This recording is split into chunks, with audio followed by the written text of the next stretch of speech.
تو یہ 3 چیزیں کیا ہے؟ ہماری صفیں فرشتوں کی صفوں کی طرح ہے. سب کس کے باندھتے ہیں؟ فرشتے سب باندھتے ہیں نا، سب باندھ کے اترتے ہیں لائن سے. تو ہماری بھی صفیں کون سی اللہ تعالیٰ کو پسند ہے؟ 2 صف جو ہماری بنتی ہے وہ اللہ تعالیٰ کو پسند ہے. ایک ہے نماز کی صف اور دوسری ہے جنگ کی صف.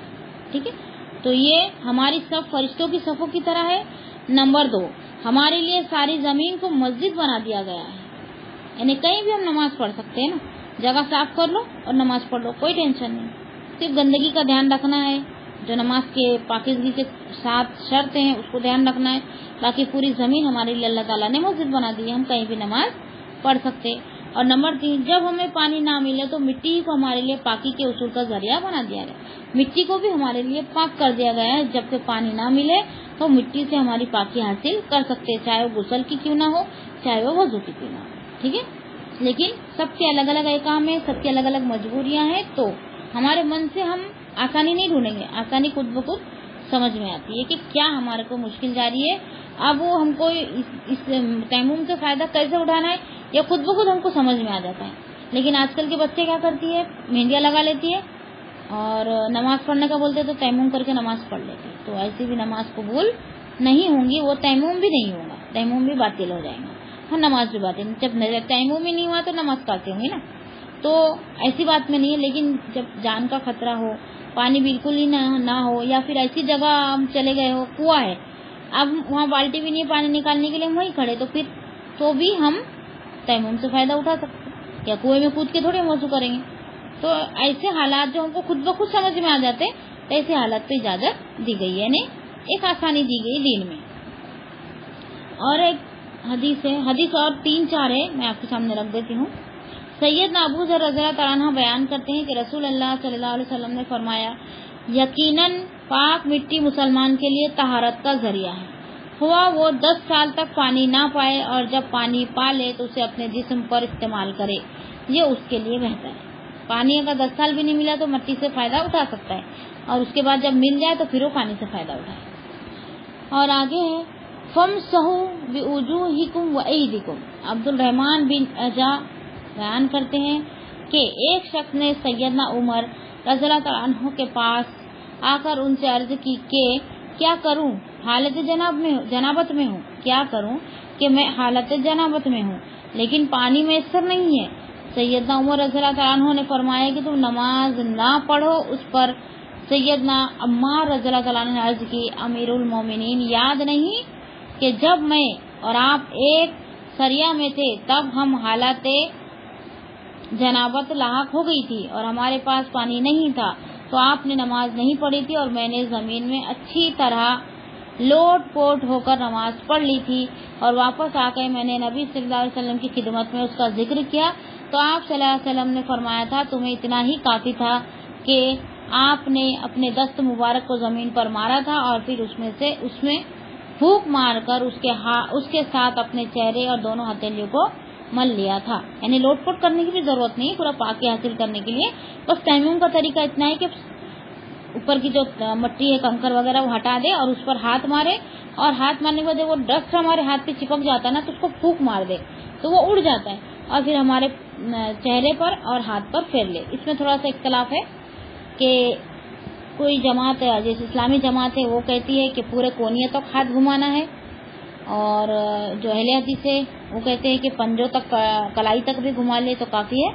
تو جیسے بھی جو ٹھیک لگے وہ ہم کر سکتے ہیں. اب جماعت کے حساب سے جو جماعت سے جڑا ہے وہ اس کے حساب سے کر سکتا ہے.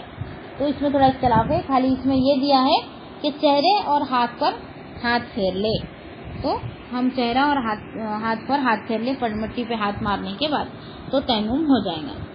پھر آگے ایک آخری حدیث ہے کہ سیدنا جابر بن عبداللہ رضی اللہ تعالیٰ عنہ بیان کرتے ہیں کہ رسول اللہ صلی اللہ علیہ وسلم نے فرمایا، مجھے 5 ایسی چیزیں عطا کی گئی ہے جو مجھ سے پہلے کسی کو عطا نہیں کی گئی. نبی صلی اللہ علیہ وسلم نے فرمایا مجھے 5 چیزیں ایسی عطا کی گئی جو میرے سے پہلے جو نبی آئے ان کو بھی اللہ تعالیٰ نے وہ چیزیں نہیں عطا کی. وہ 5 چیزیں ہم دیکھیں گے. نمبر 1 مہینے کی مسافت سے دشمن پر رعب کے ساتھ میری مدد کی گئی.